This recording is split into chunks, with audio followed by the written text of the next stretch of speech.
साध संगत जी, प्यार से कहना धन निरंकार जी।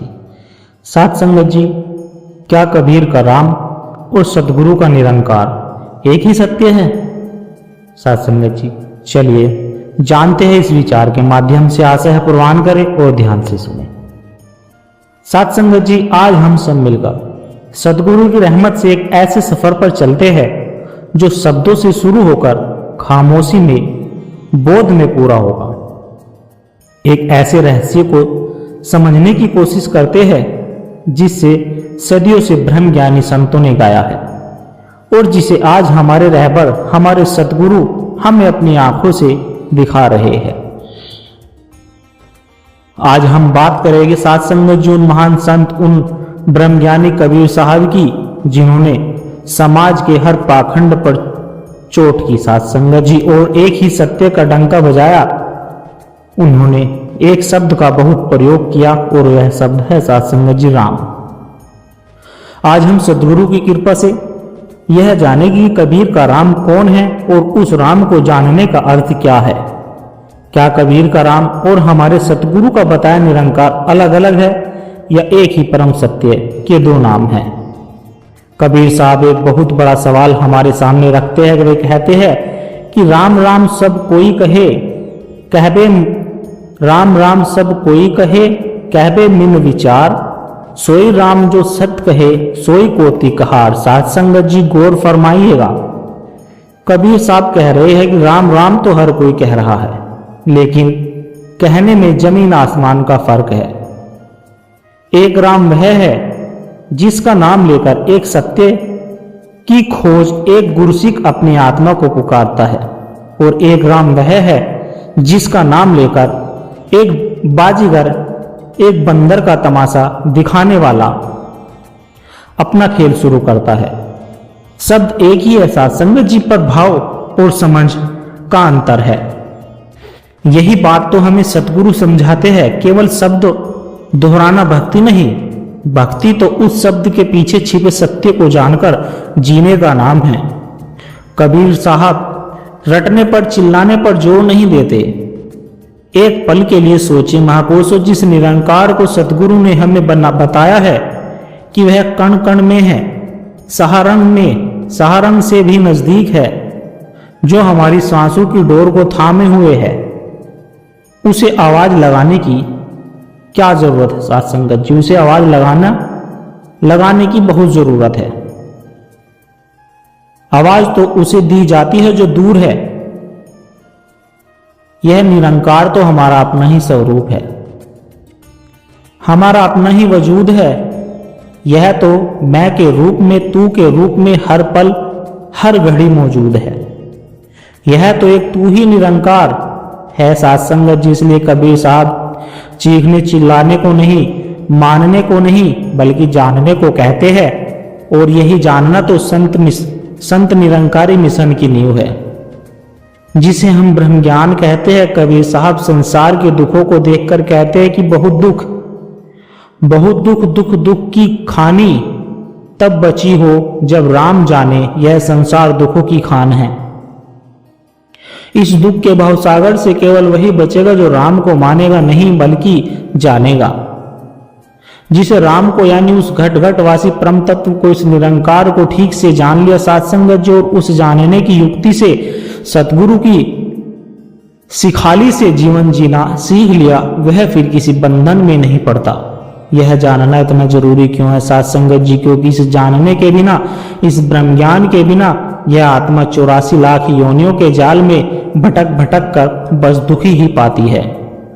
और जो नहीं जानता उसका क्या हाल होता है साध संगत जी? साहब कहते हैं, कबीर साहब कहते हैं कि राम नाम जाने बिन भाव, मूंडी मुआर संसार। मतलब कबीर साहब कह रहे हैं कि उस एक रमा हुआ राम, उस एक सर्वव्यापी निरंकार की हकीकत को जाने बिना यह पूरा संसार अज्ञान के सागर में डूबकर मर रहा है। कबीर साहब फिर अपना भरोसा जाहिर करते हैं, मुझे तो बस इस भवसागर से पार होने के लिए एक राम नाम क्या ही आसरा है। लेकिन महापुरुषों, यहाँ ध्यान देना, वह रटने के भरोसे की बात नहीं कर रहे हैं, वह कह रहे हैं कि मैं राम को जानता हूँ, इसलिए मुझे भरोसा है।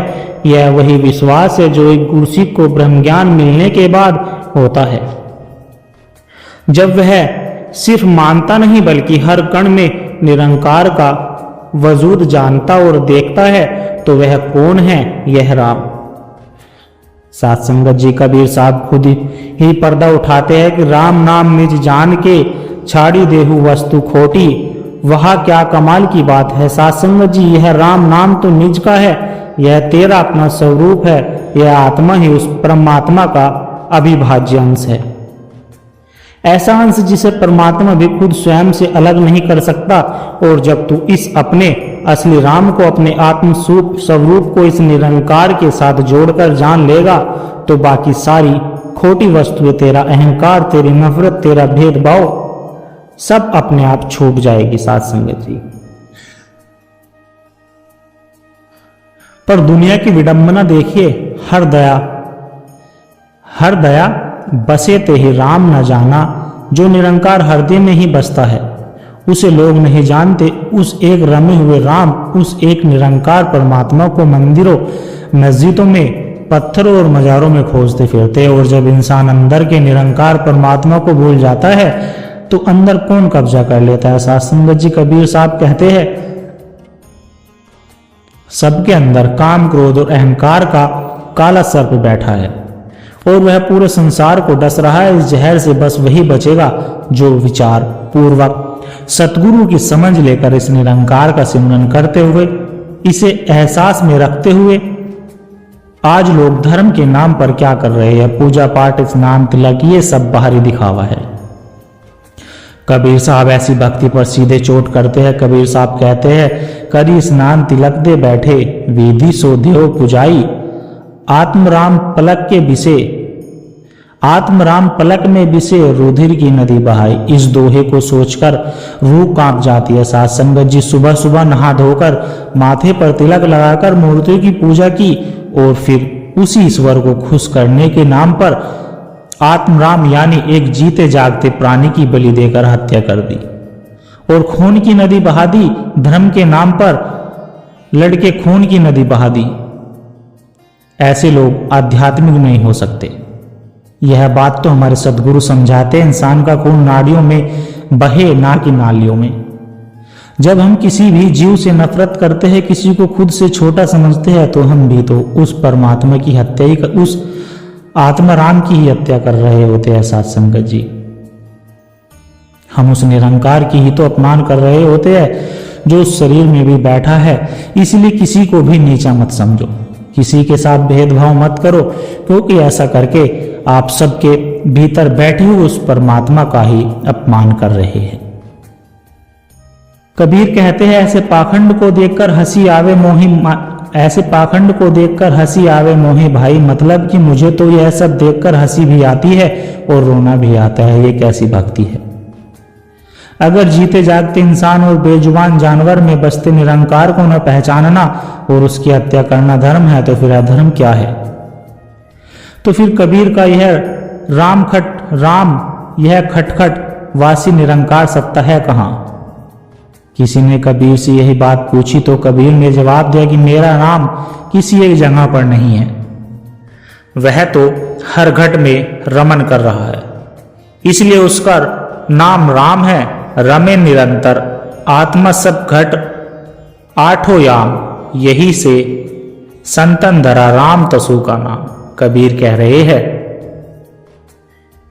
कि वह चेतना, वह सत्ता जो आठों पैर हर शरीर में रम रही है, वही तो सर्वव्यापी है, निरंकार है।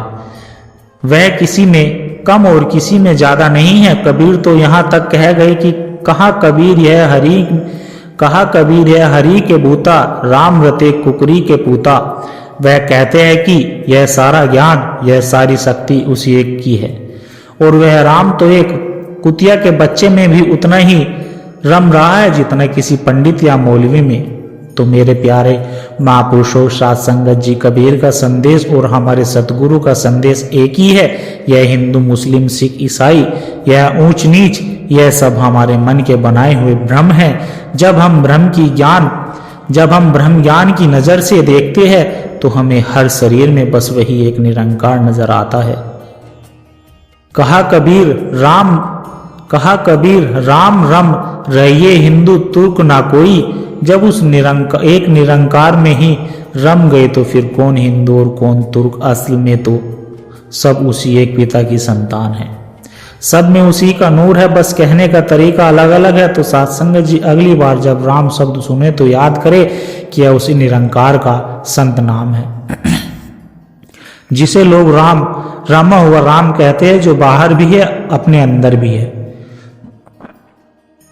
यही सच्चा धर्म है और यही मानवता एकता है। सतगुरु ने हमें सिर्फ बताया नहीं दिखाया भी है, उन्होंने हमें वह आंखें दी है जिससे हम हर किसी में राम यानी निरंकार को देख सके। अब यह हम पर है कि हम इस दिव्य दृष्टि को अपने जीवन में उतारे और सतगुरु के वचनों को जी कर दिखाए, सेवा सुमरन और सत्संग के माध्यम से। अब आइए सत्संगत जी उसी एक का ध्यान धरे और कहे कि एक तू ही निरंकार, मैं तेरी शरणहा मैनू बख्श लो। ता निरंकार जी सभी के भीतर बसे उस परमात्मा को मेरा नमन। और अगर यह प्रस्तुति सत्संगत जी पसंद आई हो तो वीडियो को लाइक करें, शेयर करें और सब्सक्राइब जरूर करें सत्संगत जी। और सत्संगत जी एक छोटी सी अरदास और है सत्संगत जी, अगर इन विचारों ने आपके दिल को छुआ है, अगर आपको आत्मिक शांति का इन विचारों से एक कण भी महसूस हुआ है तो इस ज्ञान के प्रसाद को, इस विचार को केवल अपने तक सीमित ना रखे, इस प्रेम के पैगाम को, इस विचार को आगे औरों तक भी पहुंचाए, क्योंकि एक दिए से ही सत्संगत जी दूसरा दिया जलता है। जब हम इस सत्य की आवाज को और रूहों तक पहुंचाने का माध्यम बनते हैं तो यह भी निरंकार की एक बहुत ही सुंदर सेवा होती है। और इस ज्ञान की धारा से सदगुरु के इन विचारों से निरंतर जुड़े रहने के लिए सत्संगत जी आप हमारे इस सत्संग डिजिटल परिवार का हिस्सा बन सकते हैं, ताकि जब भी कोई नया विचार साझा हो वह आप तक सहज ही पहुंच जाए और हमें एक दूसरे के विश्वास से बल मिलता रहे। सदगुरु सत्संगत जी हम सब की यह छोटी छोटी सेवाएं स्वीकार करें। सत्संगत जी प्यार से कहना, धन निरंकार जी।